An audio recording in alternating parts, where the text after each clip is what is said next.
Good people of a great nation, I welcome you to our first discussion segment on development focus with Jide Ojo on ITV. Today, I went to the ocean to fish for a barracuda. In fact, today is a red letter day for me. Have you heard the story of the student now interviewing the teacher? That's exactly what's about to play out. Dr. Ikechukwu was my philosophy lecturer way back in the 90s at University of Lagos. And today, the table has turned. He has to answer all my questions. I'm the one marking his script today. So if he passes, he will get to the best grade. If he doesn't, I know he will not fail. Prof can't fail. But it's a very great honor and privilege to have you with us, Dr. Ikechukwu. You're welcome on the show. Thank you very much. Compliment of the Yuletide. It's 10 days to Christmas. Tell us more about yourself. You have so many things rolled into one. And you've transited. I don't want to jump the gun. I follow your trajectory from academia to the media space to consulting to public policy. But just in summary, who is Dr. Ikechukwu? Dr. Ikechukwu is a human capital development entrepreneur.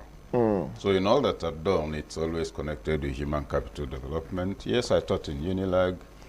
I left Unilag to join the Guardian editorial board because the op-ed pages and the editorial pages presented a bigger classroom. That's why, unknown to some of you on campus, after I resigned, I was teaching in Unilag for 3 years without pay while on the editorial board. Yeah. Wow. So from there, of course, you know, I went into government. I was special assistant to Minister of Transport, Minister of Information, Presidential Advisor on Legal and Constitutional Matters, Head of Communications in the Federal Ministry of Education, DG of the International Institute for Leadership and Governance, among so many other things. And of course, in the area of consultancy, both to international organizations, state governments, at some point the federal government, a lot. Appointments, fellowships, international and national organizations. And on the side, I'm sure this will make you laugh. I have a brown belt in Kung Fu. Interesting. And a black belt in Shotokan Karate. Oh, wow. Don't toy with Kung Fu. And I'm the regional patron of the Nigerian Karate Association. It's North Central. Oh, wow. And also chairman for FCT. So, Interesting. I'm a teacher. Interesting. You've packed so much into a not too old life. I'm not sure you are in your 60s yet, but you've achieved so much in and out of government. And I like the phrase that you have been involved in human capacity development. You know, you and I have run into each other on a number of occasions, even in the recent past. Last Saturday at the defense headquarters, so many engagements clashing. But you know, it's a very great honor and privilege to have you. When I shared on my Facebook wall that I would be having you, a lot of commendations. People say, "Oh, you've got the right person. You know, this man has a power of gab. This man is very brilliant." I said, "You don't have to tell me. I know him from time." So now the examination begins. Well, let me find my script. This is not a written script. It's another examination. All right. Prof, a lot of people said Nigeria's problem is leadership. Others said, no, it's not leadership, it's followership. Some said, it's a combination of leadership and followership. As a philosopher king, as somebody who has seen it all in public policy, public service, what's your take about the challenge facing Nigeria? Is it that of leadership, followership, or admixture of both? Well, first, I don't know about philosopher king, and I don't know about having seen it all. It's a combination of both, but we must approach it with a sense of history. Okay. There was a lot of youth mobilization to free us from colonial rule. It was young Nigerians who gave us independence. Of course, that's true. Then in 1966, a coup occurred, again by young Nigerians. So whereas it was the youth that gave us independence, my take, first of all, is that it was the youth that ruined Nigeria. Interestingly. Oh, yes. The difference between the two, the first set, enlightened, educated, operating by global paradigms, that independence is the best. The second set of youth, limited exposure, limited education in terms of understanding political economy, and a lot of sense of impunity and a wrong sense of mission. And so they went and killed some of the most respected leaders in this country. And that's what progressively over the decades has got us where we are today. So without that sense of history, we'll be limiting our perspective to, oh, you know, if only the leaders will lead well. What kind of leaders were produced subsequently? Military took over. No problem with that.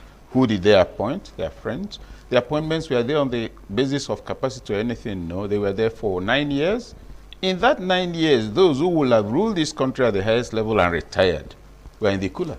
That's why people like Awo could come out at 70, which would be a joke today. That's why Zeke came out at 75. That's why nobody challenged Aminu Kano. That's why when Bola Ige was 70, we are still calling him Uncle Bola. Whereas by then he will have ceased to be, he will even have been in retirement. Emayo Okpara and Co will have been the ones who would have been in charge. MT Mbu, who are ministers in their 20s. Zeke and Co, Awo, Alhaji Aminu Kano, they will all have been elder statesmen, genuine elder statesmen, concerned about the country, protecting the interests of their people on the basis of mutual respect. They were kept in the cooler. So a complete leadership generation was left unexercised. And it's built up. You find that today, that's why you find that when you look at the age of youth leaders, you ask yourself, the only reason you can call this person a youth leader is if he is related to Methuselah. That's interesting. Between middle-aged and slightly elderly people who are grandfathers are saying they're youth leaders. You can see the history of it, that it was a backlog of an unfulfilled generation. Now, with that also, the quality of people getting into public positions deteriorated dramatically, without prejudice to whatever may be the views of others. If you also look at the quality of military officers who were getting into public positions, their conduct, it presented challenges in terms of perception. And then the damage to the civil society was at several levels. I am a 35-year-old young man. I've just been appointed military administrator, and anything I sign is law. And I appoint 6 people as commissioners. So you find that and I'm addressed as His Excellency. So the moral fabric of the nation began to collapse with it. And over time, with the first experiment in democracy, privilege began to take the place of, what do you call it? Merit. Of merit, of the concept of leadership. Service delivery began to disappear. So that in the last 50 years, if I would say 50, what we've had is the progressive degeneration of the perception and concept of leadership, the continuous denigration of human capital in this country, such that capacity no longer mattered, and where you now have in leadership who are people who are incapable of being embarrassed. Imagine that this nation, the Southwest, is the way it is while Awo is alive. You say, who is your father? Don't you have shame? Or Alhaji Aminu Kano, or Sir Ahmadu Bello? He will say, what are you? We are here for our people. But if you look now, you find that in the Southeast, where you have 5 states today, no, 5 states from the South plus the South. That used to be the East. Now, you have a total of how many? 11 states. Now you have 11 facilities for the administration of the same space.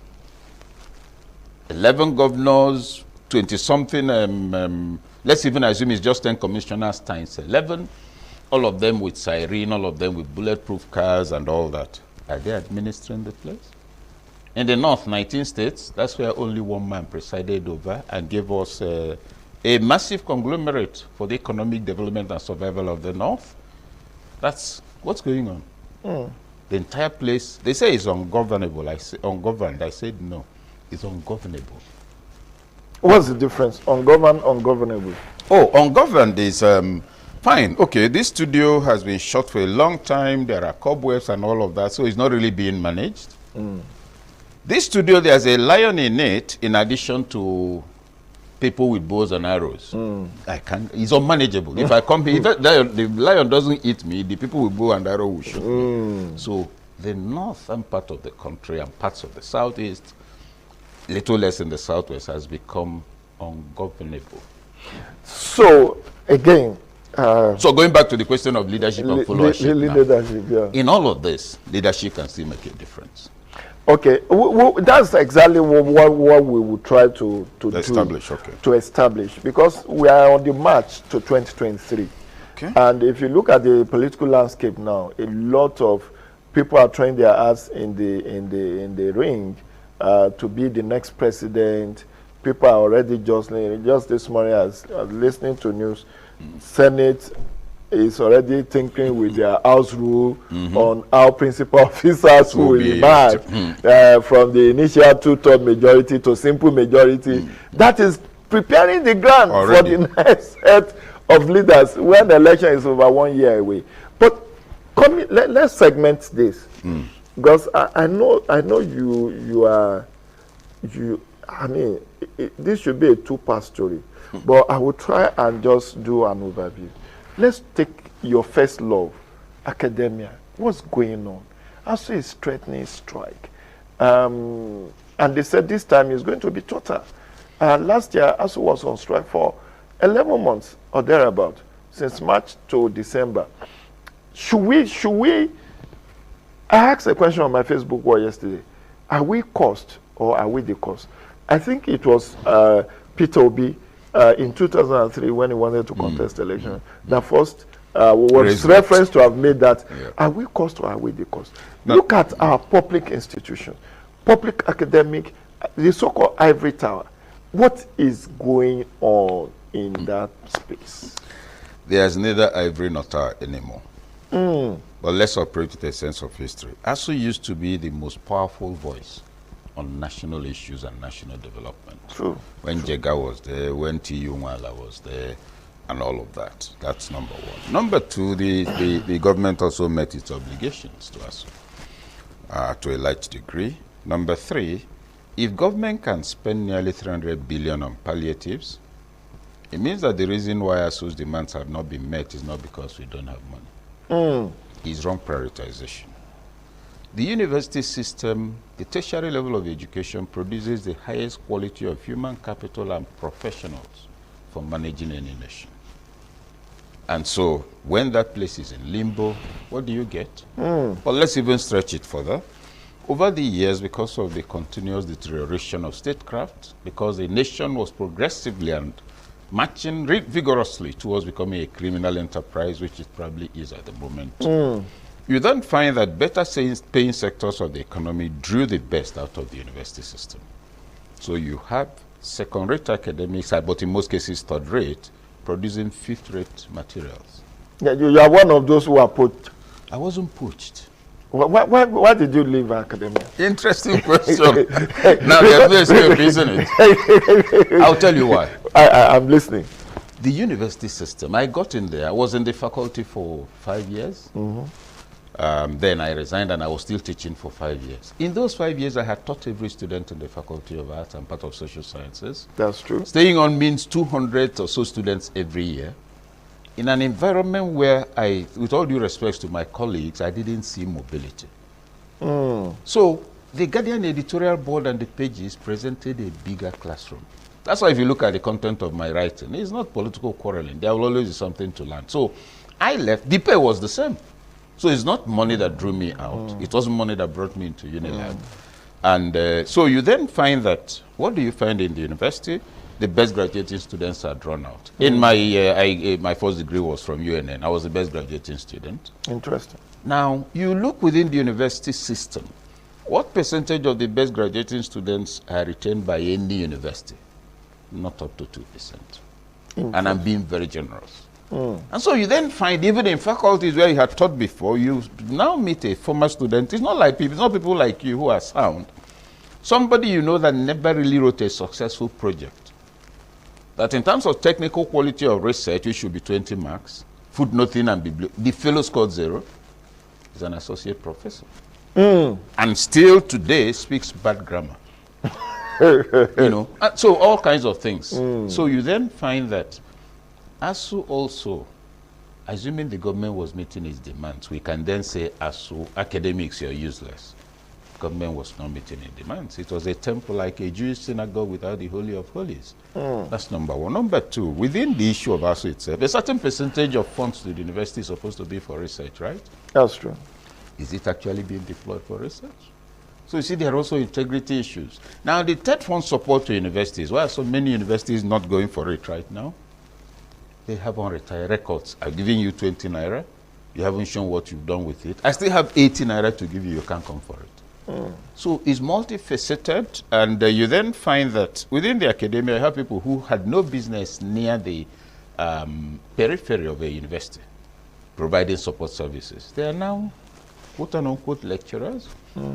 And you also find the quality of academic content, a course, a subject on which I have a doctorate degree, which I earned. I'll come into class and read to you for 2 hours or 1 hour and go away, and you know the book. What is scholarship? And then students must not disagree. Well, you will be a witness. Why would the student not disagree with me? Just tell me. In a course like that, that's what brings the subject alive. It's an exchange. So all of that together, I still teach. I love to teach.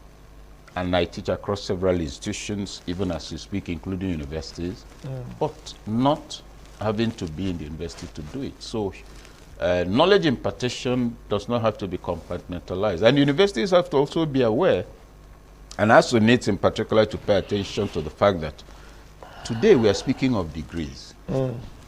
How many universities or institutions that are not universities are not awarding degrees? So degrees are being outsourced. ASU is thinking that it's the only establishment that delivers bachelor's and master's degrees. No, there are several institutions. Some of them I'm their training partner. Some of them we design the curriculum. So many, even in the military, in the armed services. Yeah, that brings us to the issue. I really don't know. Now all the 3 arms of the Nigerian Armed Forces have gone to establish their own private university. The Navy, the Air Force, the Army. The Army. Despite NDA being a degree awarding institution, despite Police College would deal awarding degree, I think. Yeah, but all of that is no, quite frankly, my take is it just a rat race? My take is that, and I may be wrong, my take is that they shouldn't have established those universities. With all due respects to the logic and everything, among our existing universities, what the quality of human capital? In how many courses do you have actually content that you have people you can bring? All you're going to do is further demolish the system because you call up somebody from somewhere and make him a professor. Yes, one of the universities I think has metallurgy. How many faculties of engineering are doing it as we speak in the country? So you then find you populate the place, you're running a budget, somebody can actually collect a degree and run out, but you're not developing human capital. You're degrading it. Okay. But you know, what they can do, they can have some specialized courses in those institutions. It's not entirely out of place. We have the Nigeria War College, we have the Nigeria Defense Academy, we have Army War College. Army War College. NDA. It's shown that anyway, and that's not why we are here. So let's come back to leadership. Media, okay. That's your second, or I don't know whether that's the order of hierarchy. You left the academia formally and moved to the media. What is your kaleidoscopic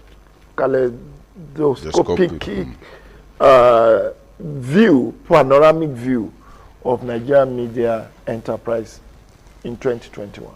Nigerian media has also suffered the same crisis. High birth rate and short life expectancy. Especially I like that analogy. High birth rate, but short life expectancy. Yes. So they are having a biku. Now you're talking. Obanje, yes. You know, so I set up a newspaper. I say, Jide, come. You come and be MD. Meanwhile, you're a reporter somewhere. I make you MD. I set up the place. There's enough money to run it for 3 or 6 months. And then I'm screaming at you, can't you see that this day has 32 adverts today? How many do we have in our paper? You don't ask yourself, which paper? Who knows that it exists? Why would I, a banker or a business person, whatever I may be, or a school, come and put that in a paper? One, I don't know how many copies you produce. Two, I don't know who reads it. So the man diminishes you, he's harassing you, he's calling you incompetent, whereas he has the wrong logic. Because to set up a newspaper, you should have not less than 12 to 36 months sinking capital, seed money, you know, newsprint and all that. So people don't know that. Secondly, so that has also led to a lot of people progressing in the media in a way that is detrimental to the media.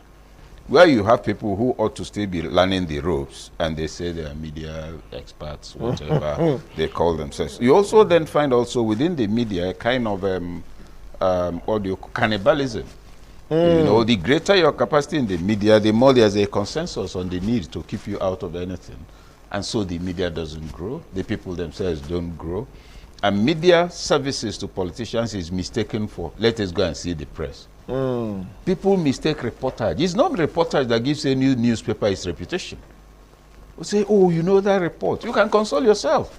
You can see all of that in the newsroom, but the Guardian, all these papers are not, these days not defined by reportage, but it has superb reportage. So you find that the profiling creates the mistaken impression that creates certain paradigms and presumes that that's what drives media. And so political office holders also have the wrong expectations. They are not properly educated on what is in their interest. They can make a distinction between visibility, presence, and dominance in the media. I can have a report on Dr. Jidojo in page 9 of a newspaper. That's presence. I have the same report on page 2 or even page 1. That's visibility. Now, I have Jidojo on a regular basis. That's media dominance. I'm positive. They don't know all of this. And so you bring in, oh, our friends, you know, let's go and meet our friends in the media. You give them lunch. You give them something. You go away. You say, the media loyalty would exist when you have nothing, if people understand what you represent. True. That's so not at Nigeria Defense headquarters recently, where you made a presentation, you shared your experience, and I want you to recap that. When you were, I don't know whether it's New Age or one of these newspapers, that you at some point was managed, and then you had to go to former VC of University of Lagos. Yes. It was the Nation newspaper. Oh, okay. and then you went, and then you were able to talk him to put advert. How did that go? Let's have a recap of that. Okay, well, the paper had just been set up. We left the Guardian to join in setting up the Comet, which is now the Nation. It was a new newspaper. I think it was still doing 10,000 copies. Omotola established a relationship with him in Unila when he was Vice Chancellor. That's true. I went there, we interviewed him, gave him, I think, 5 pages free because the quality of the interaction, the paper ran it.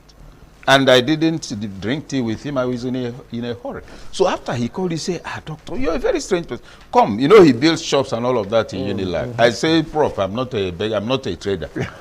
You know, I had no need for it. So some people felt it was foolish. There are things you don't just get drawn into because the opportunity is offered. Okay, so sorry, Prof. I think we have adverts that we need to run. We'll be back in a bit. Sorry about that. No problem.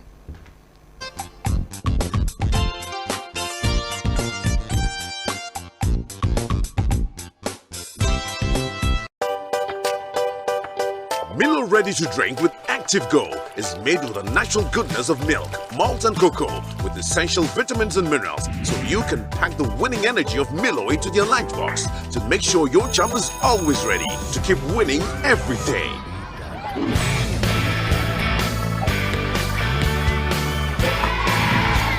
Milo, the energy food drink of future champions. Milo! Milo!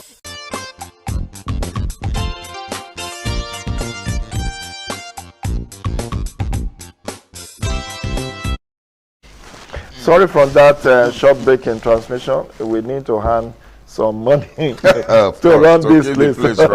So we need to take that advert at that time. So, Prof, you went interviewed Professor Jalil Abdebiso Motola, then Vice Chancellor of University of Lagos, and he was very appreciative of that. So he called you.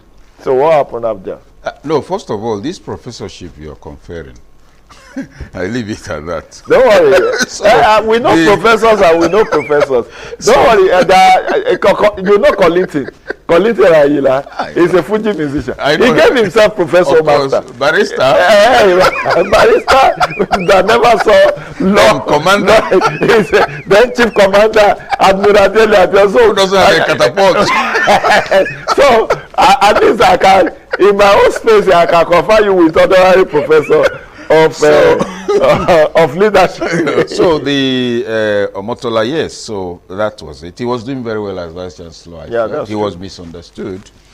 I really was close to him because it was also at the time I had resigned, but I was still teaching for I was on the Guardian editorial board.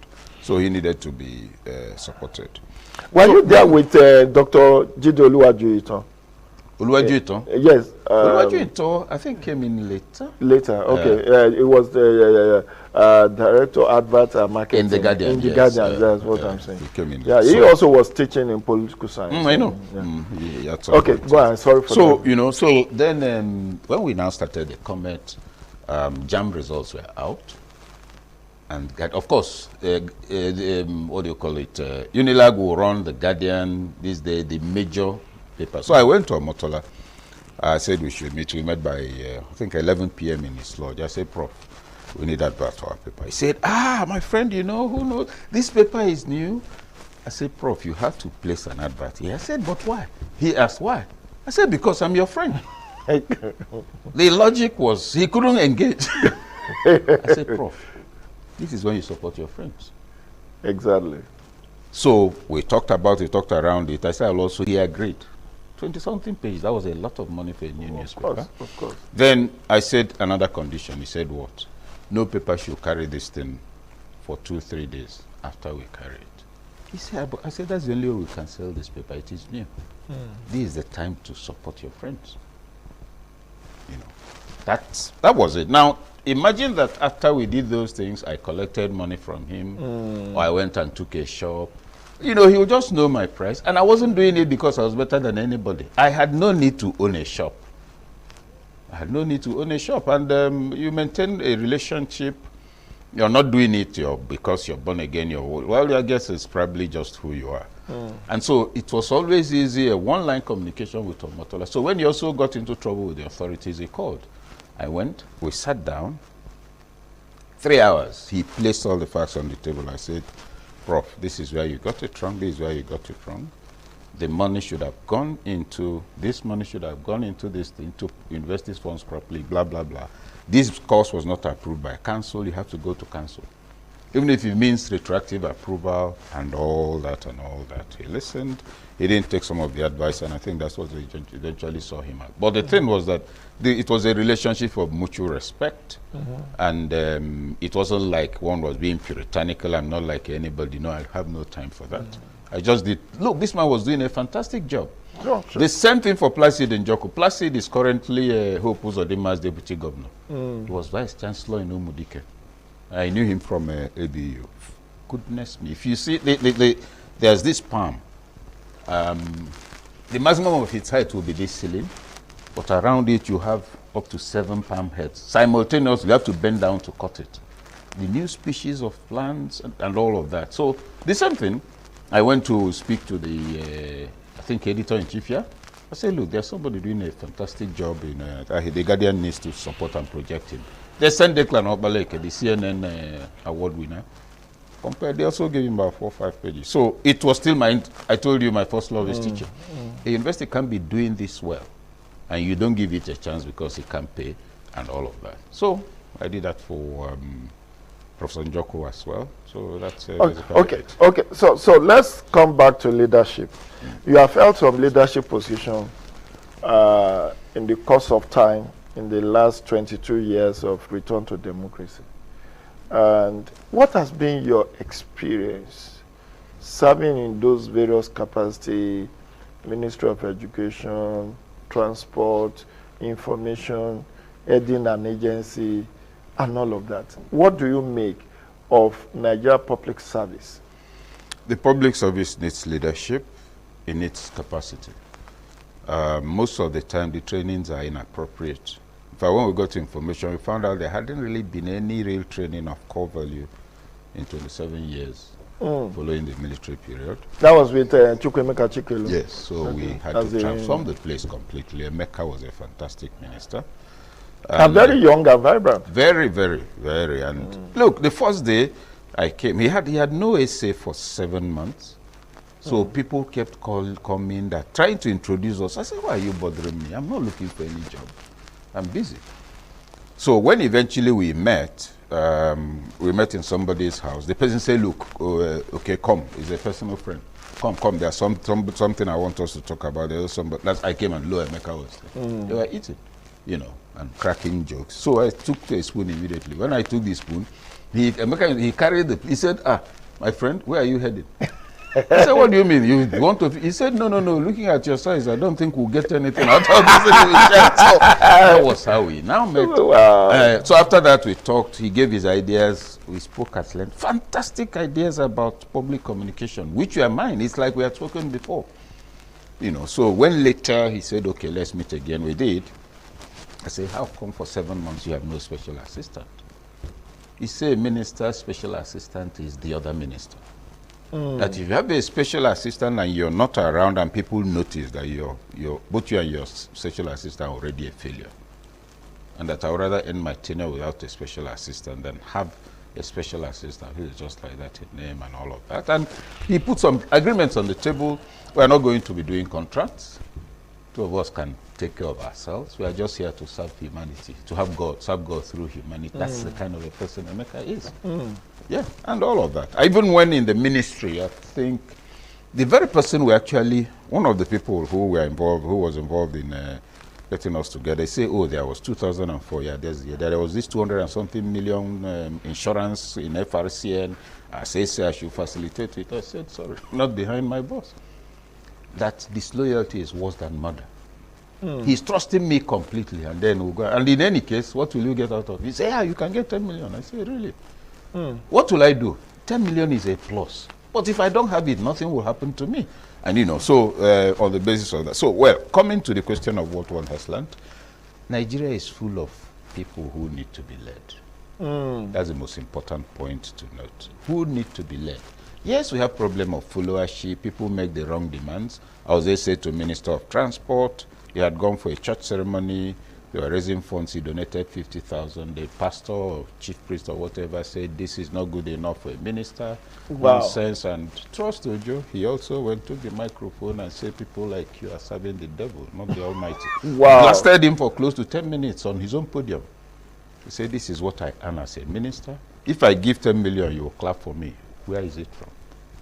You're no longer religion. You reverend pastors or whatever have become the greatest problem in the Federal Republic of Nigeria. In the church. You know, so those are some of the things. You insist on the right thing, you're peculiar. But a lot of people get it wrong when they say they are technocrats and therefore they assume they are superior to everyone else. There's this thing they've read, they'll bring it out in their computer and tell you how it will work. Computer is not the real world. Many people are also aspiring to become president in 2023. Fantastic people when you talk about intelligence, both academic intelligence and policy understanding. But you see, there are no polling booths on Facebook. True. There's none on Instagram. Or on Twitter. Or Twitter. So when you do all of that, Twitter, you ask, first of all, what percentage of Nigerians are you talking to? Secondly, the demographics. Yes, the demographics is close to zero. Somebody has to man your polling booth in Jigawa. Who is that person? Or in Bayelsa? Or in Nnewi? So you find that, and then you also find, can they form a consensus so you can say this is new breed? No, every one of them must be deep. So you know they're not going anywhere. At the best, what they will get out of it is political education over time. They will mature as individuals, but they will never get to leadership. Reason, they don't understand the operating environment. So that you're the ecosystem. Of course, you're not part of the ecosystem at all. You're a foreign body, and your effect is tissue rejection. You're already coming with a superiority complex. You're looking down on everybody you're supposed to be leading. Oh, I have this thing. Once I get in there, who will administer it for you? Those benefiting from what you want to destroy? So there's a lot of political illiteracy, but it's important to also have it. because people are at different levels of understanding. So how that impacts the society is that there are people who are useful for waking up political consciousness and making more people aware of how they should be thinking. Gani was excellent in that. Sani of Kaduna, they are good in those things. But Gani misread his relevance. He thought the people who would gather at a square to listen translates into votes. He learned very painfully too late. So once people jump the gun, there are people who have roles that are important, and they shouldn't mix up those roles with. So now, Prof, let's dwell a bit on issue of corruption.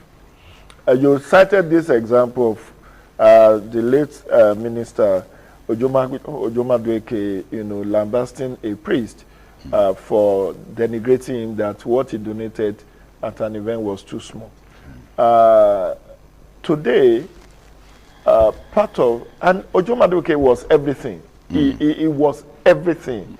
He was secretary to PDP, minister, practically everything. And he wanted to lead by example. We call him Ojoni Keke. He was riding bicycle on Abuja Road, and people were like, this man doesn't understand the ecosystem in which the man just wanted to do something different. I recall that there was a time he hosted us to a dinner in his house. Some of us in the civil society. I don't know, I can't remember now who facilitated that. But exactly, if you recall the corruption allegation against the Grange, the former Minister of Health, Adenike Grange, that the bureaucrats, the civil servants, misled her. There was this money that was supposed to be returned to Treasury after the end of the year, and they said, "Madam, you don't have to return it. Let's share it," and all of that. Issue around contract splitting, issue around budget padding, and so many things. So you have been there. How do we resolve this issue of corruption in public service? Just last month, the ICPC chairman said 2 public servants, names withheld, had 301 houses in Nigeria. 301. Doing what? How did that happen? With all the IPPIS, with all the monetization policy, with all the BVN, with all the whatever.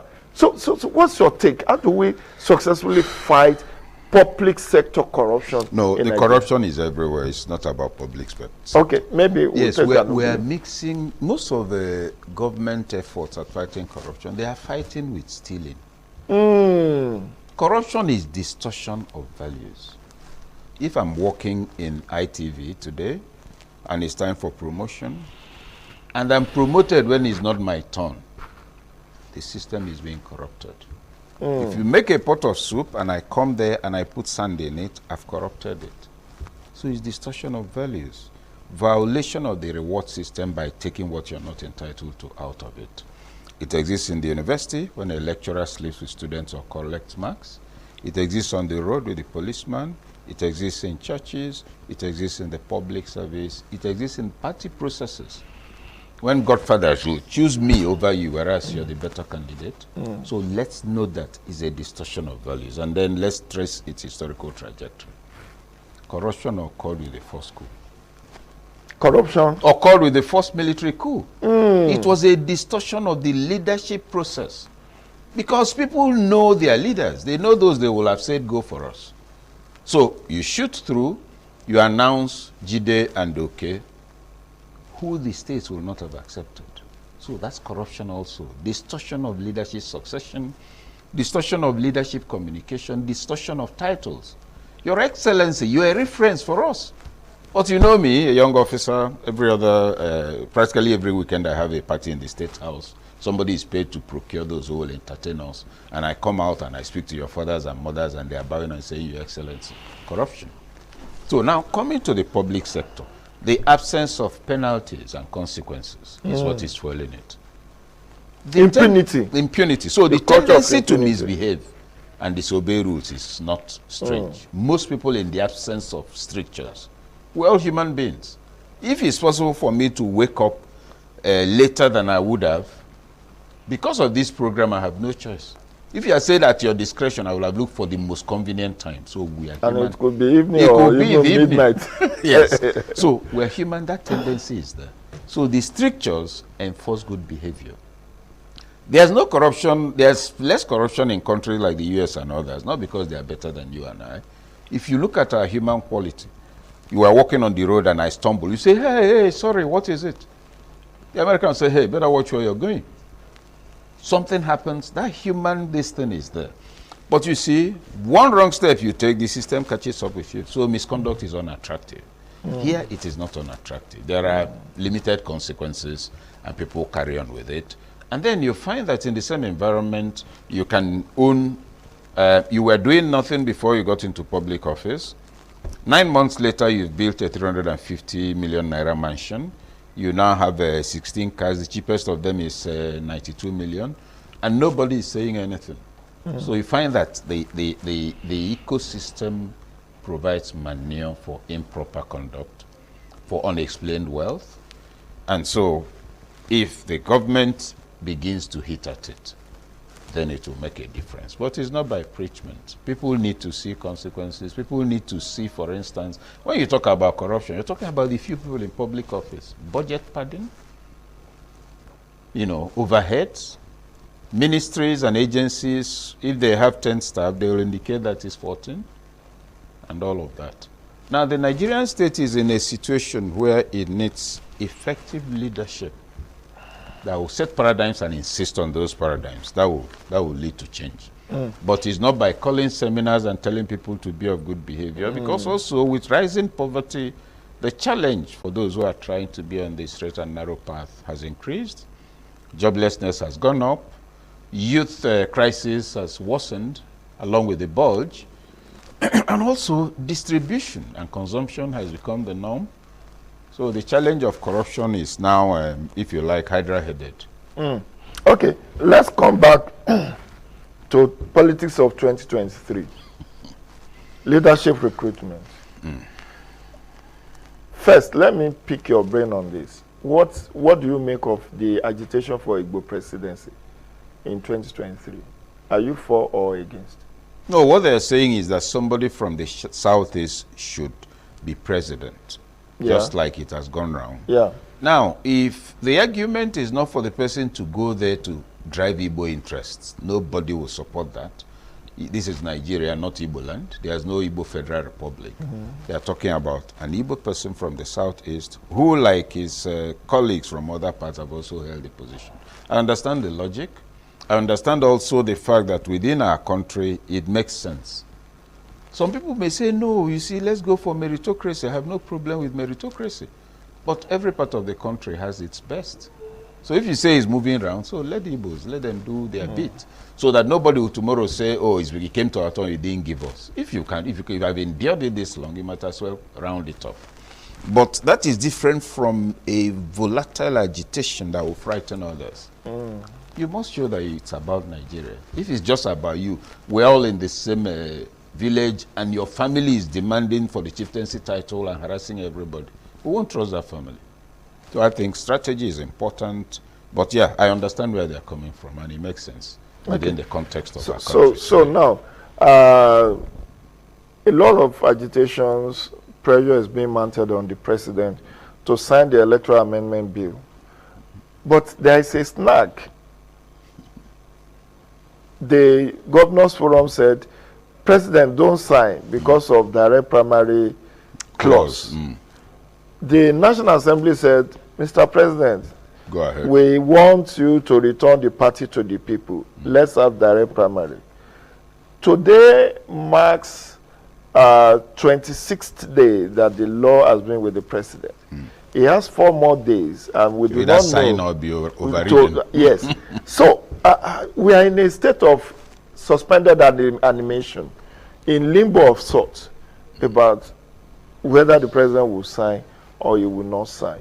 What do you think will be the value addition to have this new legal framework in the planning and execution of future elections? I think it will return democracy. It will give us a measure of democracy.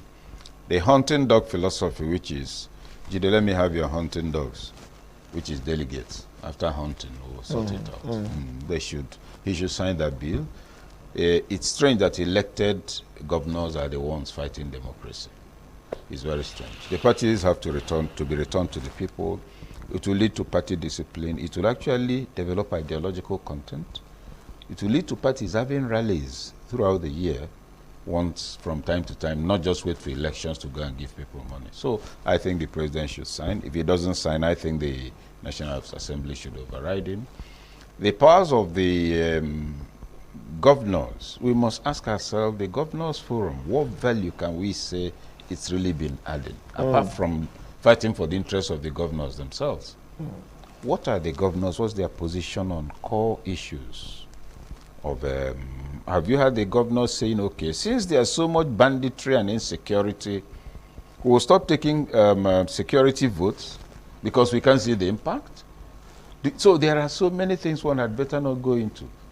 How come no governor is asking his colleague, my friend, I learned you have up to 700 special assistants. Are you not wasting your state funds? I mean, Niger State Governor, I read a news piece that ahead of 2023, in 2023, is going to appoint additional 4,000 aides to the 5,000 plus already he has already. And what is it? They just collect money every month. Yeah, it's that not wastefulness? It's not even, it's irresponsibility, because you're damaging the next replacement generation. We all grew up with titles tied to responsibility, service delivery. You're now creating a culture of young people who understand leadership to mean collecting money to spend without doing anything. They are becoming the majority. And that tells you what to expect in that place in the future. Because they can only collect and spend. I mean, a governor in South appointed 8,000 aides in his first term. And I know one, he appointed quite a number, and each of them was getting $250 a month.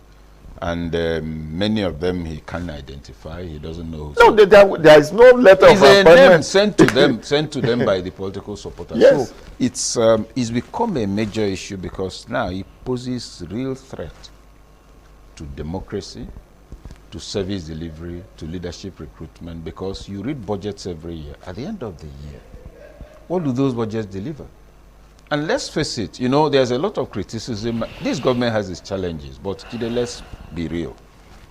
Between 1999 and today, which federal road in the country has been totally motorable?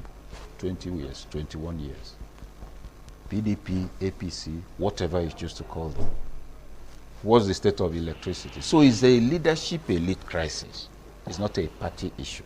We have a leadership elite that needs to sit down and recalibrate the concept of national development. They're angling for 2023, that is all right. But we'll need to hear what they have to offer. We need to see their record of performance. If they were former ministers, what did you do as a former minister? If you're a businessman, let's see your trajectory. If you're a former governor, what did you do? If you're a serving governor, what is your state looking like? I mean, all of them will spend money in education infrastructure and call it investment in education. KB, 4-point-something billion to build new schools, primary schools in all local governments. Now that's a procurement contract. Why am I saying so? Do you have new teachers? How many people did you send for WAEC last year, this year, and within the last 5 years per annum? How many did Zamfara send? So you then look at it, you find that we are not developing. And the real problem is that we face grave danger of annihilation. The state is shrinking. It's no longer news that you have, in a week, 9 cases of kidnap, banditry, and all of that. The real trouble is that the vulnerability of the elite is increasing, because those whom people thought could not be targeted in the past are being targeted. I mean, traditional rulers are being military officers. Yes, are being picked up like even serving officers in their palaces and all of that. So now let's look at what should be the agenda setting for the new set of leaders in 2023, because we need to start early. What should we be demanding of aspirants to? I mean, I did a tally in a paper I presented recently And I saw that we have 11,080 elective political offices. 11,080. And I'm looking at one presidential seat, 36 state government, then 109 Senate, 360 House of Reps, then local government chairman, the 991 state houses of assembly, the 8,809 wards, and when I did it, it came to 11,080. Now, what kind of agenda do we need to set for the next set of leaders? Because if you look across the political environment, many of the governors are serving out their second and final terms.